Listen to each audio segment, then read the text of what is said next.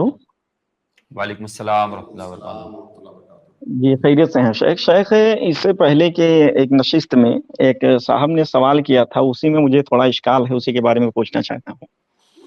وہ جی سوال یہ تھا کہ اگر ایک لڑکی ہے جس نے شادی کیا, اس کا باپ جو تھا اسے راضی نہیں تھا, اس کے ماموں کو وکیل بنایا گیا یا ولی کے طور پر وہ نکاح کر لیا, اب بعد میں اس کا جو باپ ہے وہ راضی ہوا, تو کیا وہ دوبارہ نکاح کرے گی؟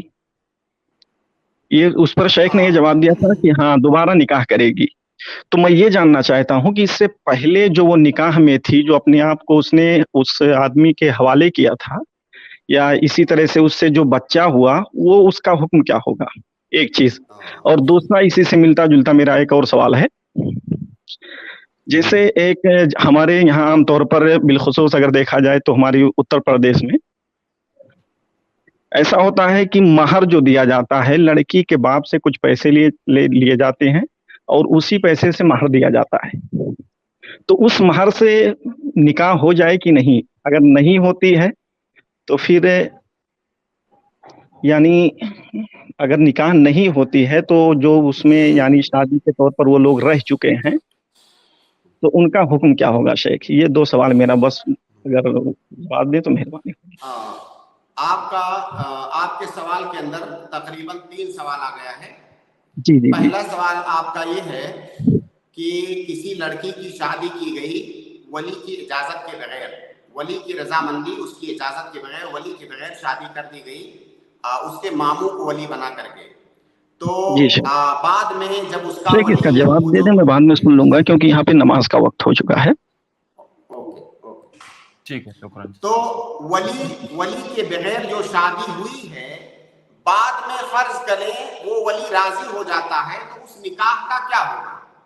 تو جیسا کہ ہم نے اس سے پہلے بتایا ہے کہ ولی یہ نکاح کے اندر شرط ہے, اور ہماری شریعت کے اندر قاعدہ ہے کہ اذا فات الشرط فات المشروط. اگر کسی بھی معاملے کے اندر جو چیز شرط ہے, اگر وہ شرط نہ پائی جائے تو وہ معاملہ صحیح نہیں ہوگا. تو جب ولی کے بغیر وہ شادی ہوئی ہے تو گویا کہ وہ نکاح صحیح نہیں ہوا ہے. اب جب وہ ولی راضی ہو رہا ہے دوبارہ, اگر مان لیجیے وہ رضامند ہو گیا, تو پہلی بات تو اس لڑکا اور لڑکی کے درمیان جدائی کرا دیا جائے گا فوراً. جیسے ہی ان کو پتا چلے گا, مان لیجیے ہو سکتا ہے ان کو شبہ رہا ہو, ان کو کوئی اشکال رہا ہو, یا وہ اس مسلک کو نہ مانتے رہے ہو اور انہوں نے شادی کر لیا ہو, بعد میں ان کے سمجھ میں آیا, کسی نے سمجھایا کہ آپ کا نکاح نہیں ہوا ہے, تو ایسی صورت میں فوراً دونوں کو الگ کر دیا جائے گا. اب بعد میں وہ ولی راضی ہو گیا, لڑکی کا باپ بعد میں راضی ہو گیا, اب دوبارہ سے ان دونوں کا نکاح پڑھایا جائے گا, کیونکہ جو پہلا نکاح ہوا تھا وہ کالعدم مانا جائے گا. وہ نکاح صحیح شروط کے ساتھ وہ نکاح نہیں ہوا تھا, تو اس نکاح کی کوئی حیثیت نہیں ہے, وہ نکاح ملغا مانا جائے گا, نئے سرے سے ان دونوں کی شادی کرائی جائے گی. دوسرا سوال آپ کا یہ ہے کہ فرض کیجئے اس درمیان دونوں کے درمیان کوئی اولاد پیدا ہو گئی, اس درمیان اس میاں بیوی سے جو شادی بغیر ولی کے ہوئی تھی, اس شادی سے کوئی بچہ پیدا ہو گیا, تو اس کا کیا حکم ہوگا؟ دیکھیے اس طرح کے نکاح کو نکاح شبہہ کہا جاتا ہے فقہا کی اصطلاح میں. نکاح شبہہ کا مطلب یہ ہے کہ وہ نکاح اصلاً تو صحیح ہے, لیکن اس کے اندر کچھ شروط نہیں پائے جا رہے ہیں. وہ اس نکاح کے اندر کچھ شروط یا ارکان نہیں پائے جا رہے ہیں, جس کی وجہ سے وہ نکاح باطل ہے. تو ایسے نکاح کو نکاح شبہہ کہا جاتا ہے. ہو سکتا ہے وہ لڑکی یا وہ لڑکا وہ دونوں بغیر ولی کے نکاح کو صحیح مانتے رہے ہوں, اب ان کے سمجھ میں آیا ہے, تو اس کو نکاح شبہہ کہا جاتا ہے. اور نکاح شبہہ کا حکم یہ ہے. جی شیخ ہاشم. جی, اس میں مطلب ان کے ولی میں سے ایسا نہیں کہ ان کو نہیں معلوم تھا, بلکہ ولی ماموں ہے, ماموں کو لوگوں نے ولی بنایا ہے. ولی کون ہو سکتا تھا, والد ہو سکتا تھا, اس کو مطلب ان لوگوں نے نہیں رکھا ہے. جی